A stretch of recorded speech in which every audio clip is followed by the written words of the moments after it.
Today's episode is brought to you by Bush's Fresh Food Market. Calling all foodies, Bush's is hiring. Are you passionate about food, looking for growth, development, and excellent wages? Come grow with Bush's and apply online at bushes.com/join our team.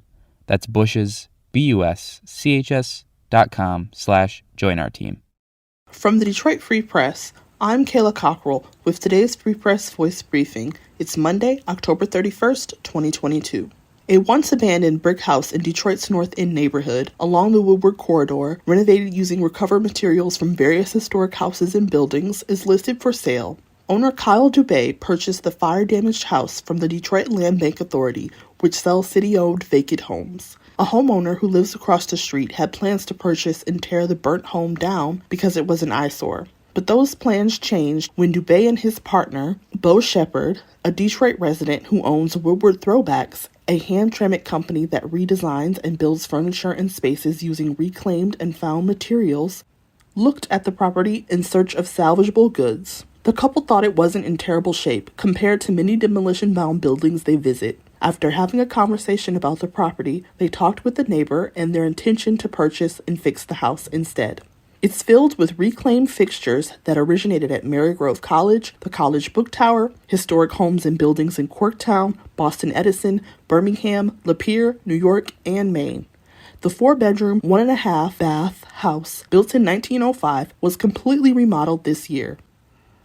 In other news, a letter from Wyandotte city engineer to residents warns of a cockroach infestation in a home that is so bad that officials had to cancel trick-or-treating Monday on 20th Street to prevent further roach migration. The decision, the warning went on to say, is in the best interest of the citizens.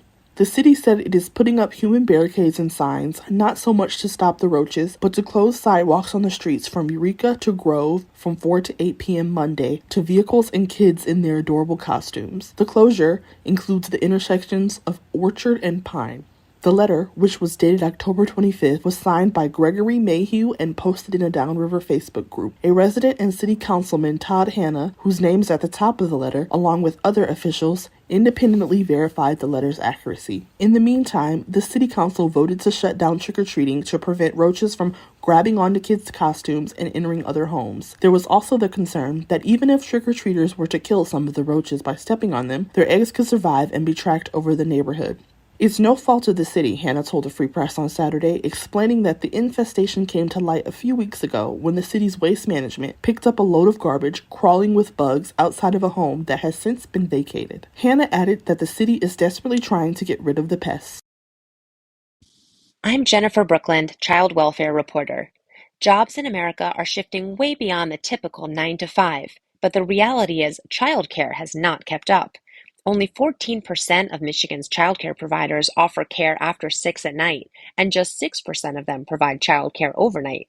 In a city that revolves around its round-the-clock manufacturing, that leaves a lot of working parents in a real bind. A lot of families turn to in-home daycares or piece together a puzzle of relatives and neighbors and friends to watch their kids.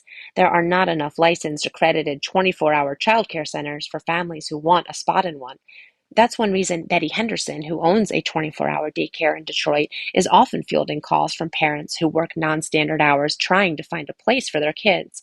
She's been in the childcare business for 22 years, ever since she needed care for her third child and simply could not afford the asking price of local daycares.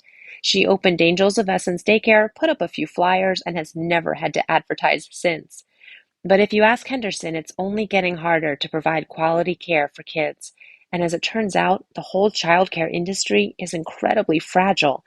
Staff are woefully underpaid, parents are often paying more than they can afford, and a recent investigation found that 44% of Michigan families live in childcare deserts and struggle to find center-based care at all. I'm Andrew Hammond for the Free Press Sports Department. The Detroit Lions greet Monday in a very familiar fashion, coming off another disappointing loss. This time, it was coughing up leads of 21-7 and 27-17 to the Miami Dolphins, eventually losing 31-27. Despite a 300-yard day through the air from quarterback Jared Goff, Sunday's loss drops the Lions to 1-6 on the season. What is up next for Detroit? Back-to-back NFC North opponents, the Green Bay Packers, and the Chicago Bears. The aftermath is still being sorted out following the ugly postgame scene inside the tunnel at Michigan Stadium. The Michigan Wolverines and Michigan State Spartans traded words in the final seconds of Saturday's game in Ann Arbor. Those words turned physical inside the tunnel, where multiple videos saw Michigan State players get physical with Michigan players, as coaches and other personnel attempted to break things up.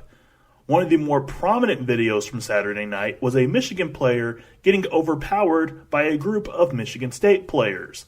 Michigan State head coach Mel Tucker released a statement on Sunday.